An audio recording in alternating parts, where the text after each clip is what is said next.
모임이라는 말을 들으면 어떤 기분이 드시나요? 어떤 이들에게는 반가운 초대가 되기도 하지만 또 어떤 이들에게는 마음이 무거워지는 부담으로 다가오기도 합니다. 특히 나이가 들수록 모임 하나하나가 에너지를 소모하는 일이라는 사실을 절감하게 됩니다. 그런데 우리는 왜 때로 모임에 갔다가 더 큰 상처를 안고 돌아오는 걸까요? 로마의 철학자 세네카는 일찍이 이렇게 말했습니다. 당신이 좋은 방향으로 나아지게 하는 사람들과 어울려라. 그는 우리에게 모든 모임이 다 가치 있는 것은 아니며 오히려 잘못된 모임은 우리 삶의 에너지를 고갈시킨다고 경고했습니다. 오늘은 세네카의 지혜를 빌려 노년에 절대 가지 말아야 할 모임이 무엇인지, 그리고 왜 그런 모임이 우리에게 상처만 남기는지를 함께 살펴보려 합니다. 삶의 위로와 지혜가 되는 말씀을 전해드립니다. 구독과 좋아요로 함께 해주세요. 먼저 떠올려 봅시다. 우리는 지금까지 얼마나 많은 모임에 참석해 왔을까요? 동창회, 동호회, 친목회, 종교 모임, 이웃 모임까지. 한때는 그런 자리들이 즐거웠습니다. 함께 웃고 떠들며 시간 가는 줄 모르던 날들도 있었지요. 하지만 세월이 흐르면서 우리는 어느 순간 깨닫게 됩니다. 모임에서 돌아온 뒤 마음이 편안해지는 것이 아니라 오히려 더 피곤하고 허전해진다는 사실을요. 세네카는 이런 현상을 정확히 꿰뚫어 보았습니다. 그는 사람은 자신이 함께하는 사람들에 의해 만들어진다고 말하며 좋지 않은 사람들과의 만남이 우리를 얼마나 병들게 하는지를 경고했습니다. 세네카의 통찰에 따르면 가장 위험한 모임은 바로 이익을 중심으로 모인 자리입니다. 은혜를 베풀되 받는 사람에게 유용한 은혜를 베풀어야 한다. 세네카는 인간관계의 본질이 서로를 향상시키는 데 있다고 보았습니다. 그러나 많은 모임들이 사실은 보이지 않는 이익을 주고받기 위한 거래의 장으로 변질되어 있습니다. 누군가는 정보를 얻기 위해, 누군가는 인맥을 넓히기 위해, 또 누군가는 자신의 자랑거리를 늘어놓기 위해 그 자리에 모입니다.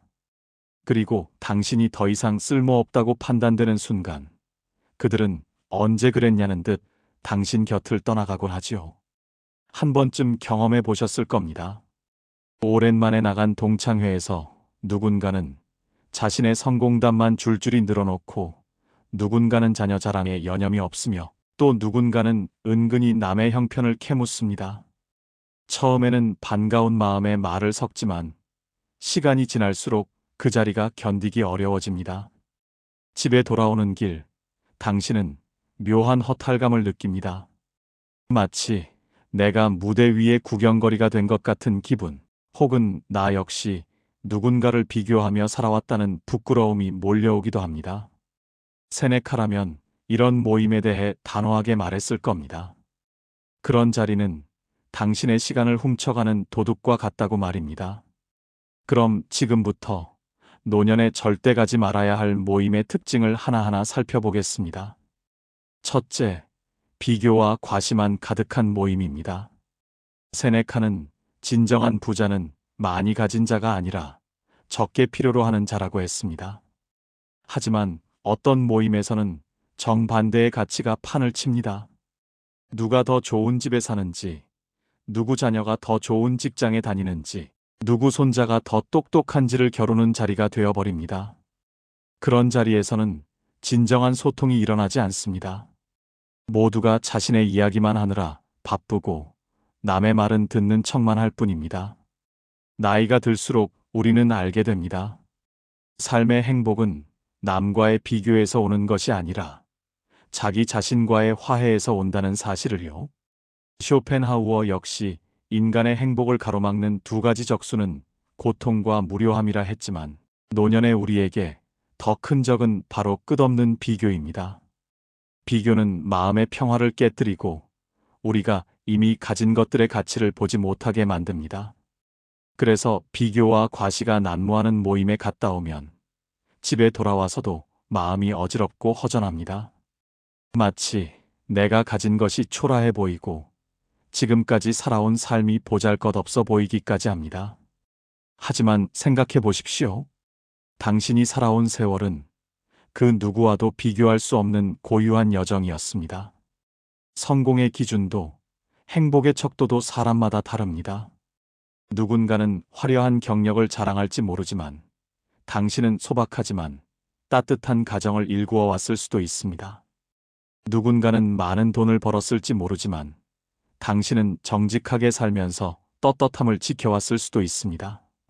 그런데 비교와 과시의 자리에서는 이런 소중한 가치들이 빛을 잃어버립니다.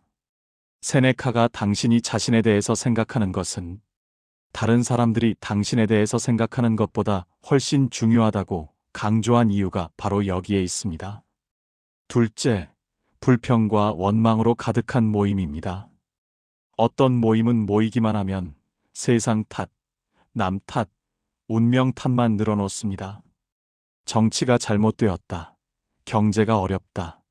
자식들이 불효한다. 며느리가 마음에 안 든다. 온갖 불만과 원망이 쏟아집니다.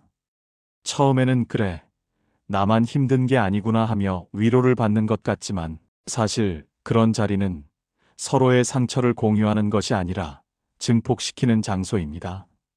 세네카는 분노의 가장 좋은 치료법은 늦추는 것이라 했습니다.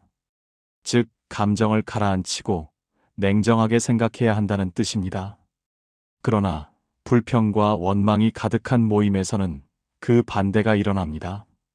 서로의 감정을 부추기고 분노를 정당화하며 세상에 대한 부정적인 시각만 키워갑니다. 그리고 그런 자리에서 돌아온 뒤 당신의 마음도 어느새 불평으로 가득 차 있는 자신을 발견하게 됩니다. 맹자는 가는 자는 쫓지 말며 오는 자는 막지 말라고 했습니다. 이 말은 관계에서의 자연스러운 흐름을 존중하라는 뜻입니다. 그런데 불평과 원망이 가득한 모임은 그 흐름을 막습니다. 모든 것을 부정적으로 해석하고 감사할 줄 모르며 받은 것은 잊고 받지 못한 것만 기억합니다. 그런 사람들과 함께 있으면 당신의 마음도 점점 메말라 갑니다. 감사의 마음은 사라지고 늘 무언가 부족하다는 생각만 커집니다. 물론 인생을 살다 보면 힘든 일도 있고 억울한 일도 있습니다. 하지만 그것을 끊임없이 되씹으며 사는 것과 털어내고 앞으로 나아가는 것은 전혀 다른 삶의 태도입니다. 노년은 과거의 원망을 곱씹을 시간이 아니라 남은 시간을 평온하게 보낼 방법을 찾아야 하는 시기입니다. 세네카가 우리는 어려워서 많은 것을 하지 않지만 우리가 하지 않기 때문에 어려운 것이라 했듯이 불평을 멈추고 작은 것에 감사하는 연습을 시작할 때 비로소 마음의 평화가 찾아옵니다. 셋째, 오로지 이익만을 따지는 모임입니다. 세네카는 인간관계를 정립하고 선한 자와 악한 자를 가려내는 유용한 근거로 은혜를 들었습니다.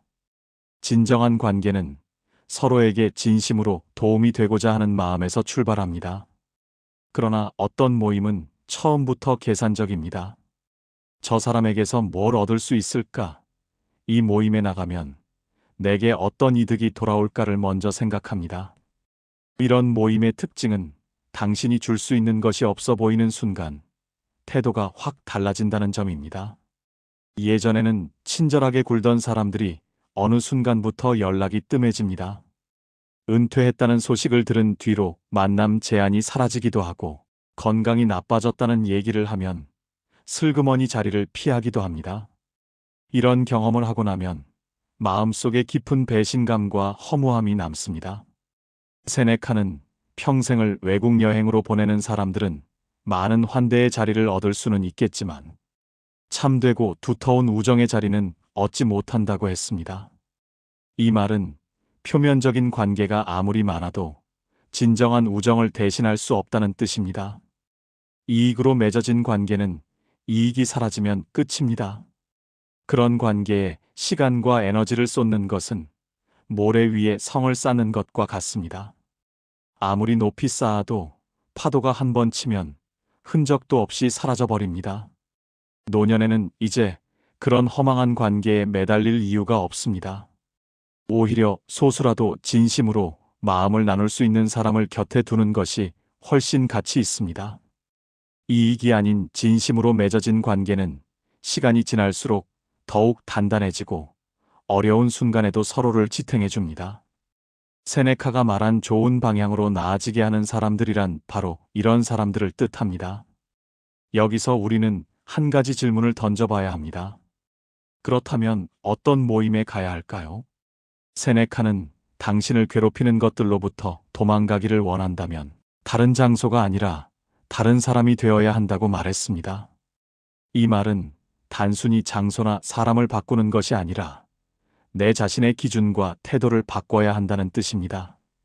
즉, 어떤 모임이 나에게 좋은지 나쁜지를 판단할 수 있는 내면의 기준을 세워야 합니다. 좋은 모임의 첫 번째 특징은 마음이 편안해진다는 것입니다. 그 자리에 있을 때 억지로 웃거나 가면을 쓸 필요가 없습니다. 있는 그대로의 나를 받아들여주는 사람들과 함께 있으면 말을 많이 하지 않아도 마음이 통합니다.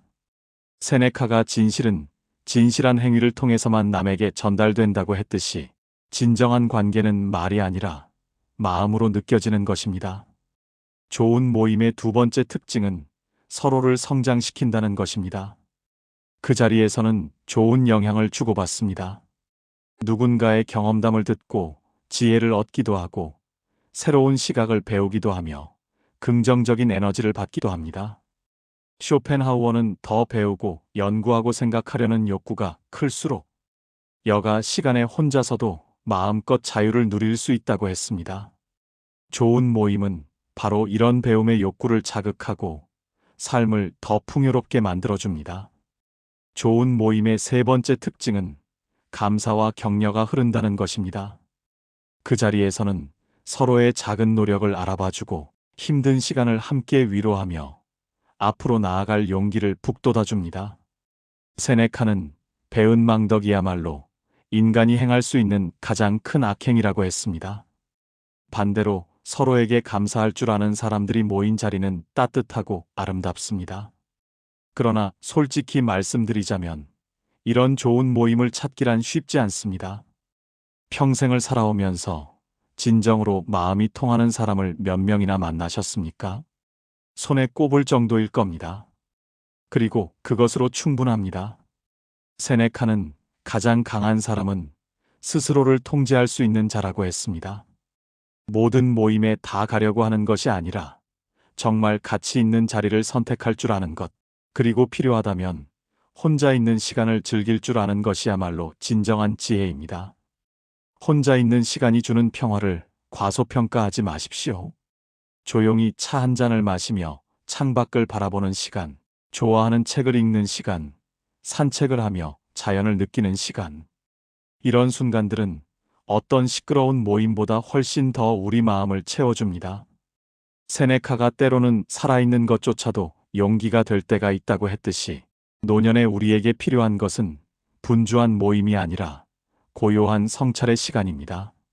물론 완전히 사람을 끊고 살라는 뜻은 아닙니다. 세네카 역시 인간은 사회적 동물이라는 사실을 인정했습니다. 다만 그는 질 낮은 관계보다는 고요한 고독이 낫다고 강조했습니다. 상처를 주는 모임에 억지로 참석하느니 차라리 혼자 있으면서 마음의 평화를 지키는 것이 훨씬 지혜로운 선택입니다. 여러분도 떠올려 보십시오.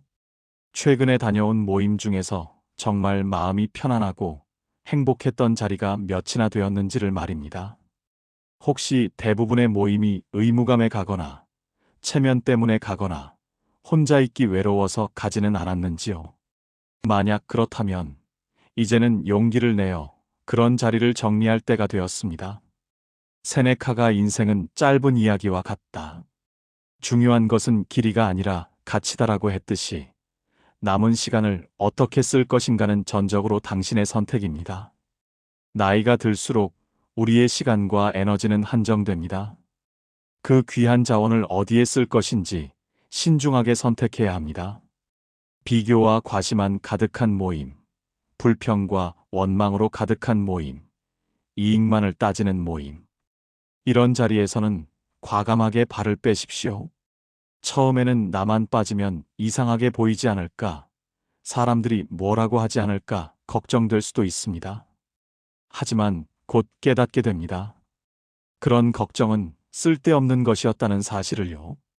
진정으로 당신을 아끼는 사람이라면 당신의 선택을 존중할 것이고, 그렇지 않은 사람들의 시선은 애초에 중요하지 않았던 것입니다. 세네카는 마지막까지 이렇게 조언했습니다. 현명한 자는 혼자 있을 때에도 그를 따라다니는 것, 아무도 그에게 주거나 빼앗을 수 없는 것이야말로 가장 중요하다. 당신의 내면의 평화, 당신의 자존감, 당신의 양심, 이것들이야말로 그 어떤 모임, 그 어떤 관계보다 소중한 것입니다. 이것들을 지키기 위해서라면 때로는 모임을 거절하는 용기가 필요합니다. 결국 세네카가 우리에게 전하고자 했던 메시지는 명확합니다. 모임의 가치는 숫자가 아니라 질에 있으며, 좋지 않은 모임은 과감히 정리하고 진정으로 가치 있는 관계에만 시간을 쏟으라는 것입니다. 그리고 무엇보다 혼자 있는 시간을 두려워하지 말고 오히려 그 시간을 통해 자신을 더 깊이 들여다보라는 것입니다. 삶을 되돌아보면 정말 의미 있었던 순간들은 대부분 조용한 시간 속에 있었습니다. 혼자 걷던 길에서 문득 깨달음을 얻거나, 고요한 아침에 마시는 차 한 잔의 여유 속에서 감사함을 느끼거나, 좋아하는 음악을 들으며 과거를 회상하는 순간들 말입니다. 그런 순간들은 시끄러운 모임에서는 결코 경험할 수 없는 것입니다. 마지막으로, 만약 지금도 어떤 모임 때문에 마음이 불편하다면 잠시 멈춰서 스스로에게 물어보면 좋겠습니다. 이 모임이 나를 더 나은 사람으로 만들어주는가, 아니면 오히려 나를 지치고 상처받게 만드는가? 만약 후자라면 이제는 그 모임과 작별할 때입니다. 세네카가 용감한 자가 자유롭다고 했듯이 불필요한 관계를 정리하는 용기야말로 진정한 자유로 가는 길입니다. 인생의 후반부는 불필요한 것들을 덜어내고 진짜 소중한 가치에 집중하는 시기입니다. 그리고 그 가치의 중심에는 당신 자신이 있습니다. 남들의 시선, 남들의 평가, 남들과의 비교가 아니라 오롯이 당신 자신의 평화와 행복이 가장 중요합니다. 세네카가 평생을 통해 가르쳐 준 것도 결국 이것입니다. 다른 사람들이 당신에 대해 생각하는 것보다 당신이 자신에 대해 생각하는 것이 훨씬 중요하다. 이제는 더 이상 의무감이나 체면 때문에 원치 않는 모임에 가지 마십시오. 당신의 시간은 그렇게 쓰기에는 너무나 소중합니다. 비교와 과시, 불평과 원망, 이익만을 따지는 그런 자리들은 과감히 정리하세요. 대신 진정으로 마음이 통하는 소수의 사람들과 깊은 대화를 나누고 혼자만의 고요한 시간을 누리십시오. 그렇게 할 때 비로소 노년의 진정한 평화와 자유를 누릴 수 있을 것입니다. 세네카의 지혜는 수천 년이 흘렀지만 여전히 우리에게 울림을 줍니다. 인생은 길이가 아니라 가치다. 남은 시간을 어떻게 보낼 것인가는 전적으로 당신의 선택입니다. 상처를 주는 모임에서 벗어나 진정한 평화를 찾으시길, 그리고 그 평화 속에서 충만하고 여유로운 노년을 보내시길 진심으로 바랍니다. 이 글이 여러분의 마음에 작은 위로가 되었기를 바랍니다. 구독과 좋아요로 응원해 주시면 더욱 좋은 내용으로 찾아뵙겠습니다. 감사합니다.